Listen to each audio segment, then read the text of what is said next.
Hey, quarterbacks and quarterback coaches, want to go over the four main fundamentals that I focus on with any of my players when they come and they start throwing the football with me and trying to get better with that.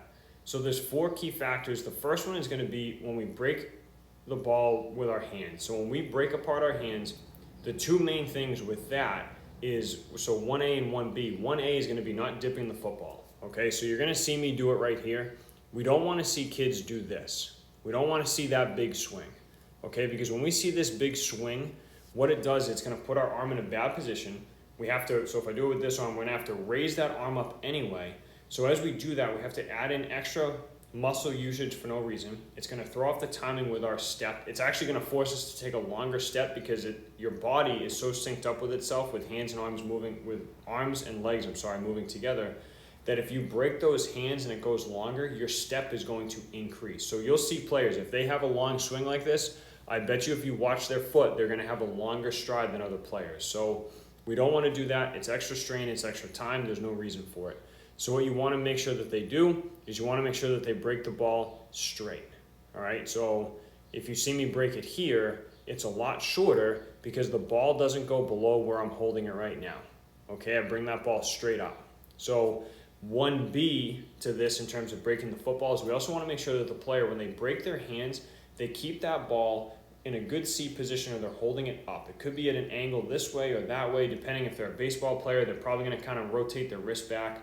We just want to make sure that they're not underneath the football, okay? Because a lot of players, when they do this, when they dip down underneath, they're going to break their hands and they're going to wind up like this. And if you hold yourself like this, if you push down here or on your bicep, you're going to feel strain going down your arm. It's going to be on the bicep tendon. It's going to be on all the muscles in the shoulder. It's not going to feel good. But if you simply just do this with your hand and you push down, you don't feel as much of that strain. So we want to make sure that the players don't get underneath because as they try to go throw, they're going to have to over-rotate their arm. And when they do that, that's where they're going to, over the course of time, potentially cause injuries in there just from overuse and just too much strain in a bad position.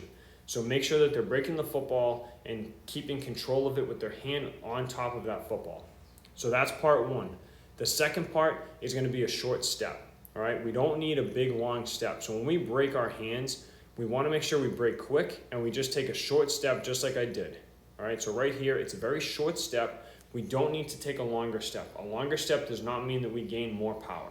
All right, that's not how it works. So for baseball, if you have players that overstride for baseball, they don't get any more power by having a longer stride.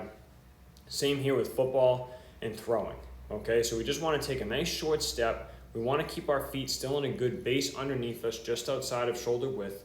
So then we can twist off that back foot, we can twist on the front foot, and we can rotate our body through with our hips. If we're too wide, we're not going to have as much power to do that. It's just not possible. So make sure your players are taking a short step, and then they're going to be able to have that energy to rotate those hips.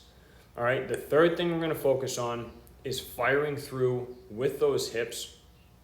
And we want to make sure that we fire through with those hips so that our body gets forward before we release the ball. So my hips right now are forward, my shoulder is forward, and then if I was actually throwing the football here, I would be releasing at this point. So you want to make sure that the player, when they rotate, they're going to push from that back foot, they're going to rotate forward, and they're going to fire through with those hips, and those hips need to get turned before they're going to release the football. So you'll see some players where they're slow with their hips and their hand comes through first, and all it's going to do is you're not going to have as much power and you're going to actually drive the football down low and into the ground.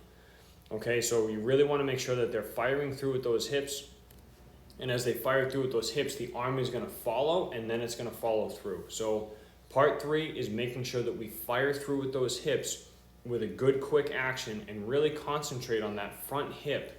All right, I'm going to point to it here, but make sure on that front hip, we're going to rotate and you're basically pulling. So right there on that front hip, you're pulling as you plant, you're pulling right there, and you essentially want to think of this front hip, there's a string attached to the arm. So as your body whips through, it's pulling that arm forward and then you're going to be able to throw.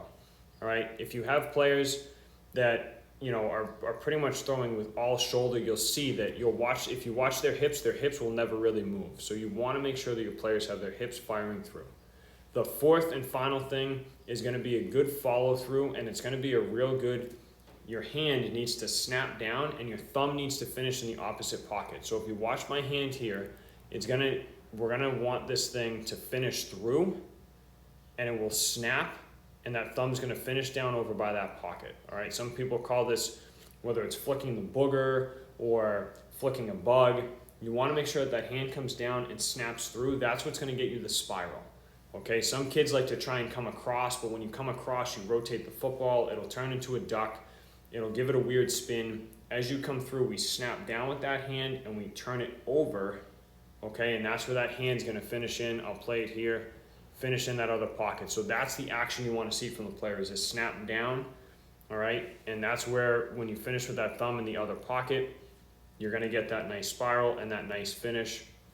And it's really gonna help that football get that little extra oomph as you go to release it. So those are the 4 main points, guys. So it's breaking of the hands, okay? It's making sure that you're taking a short step initially.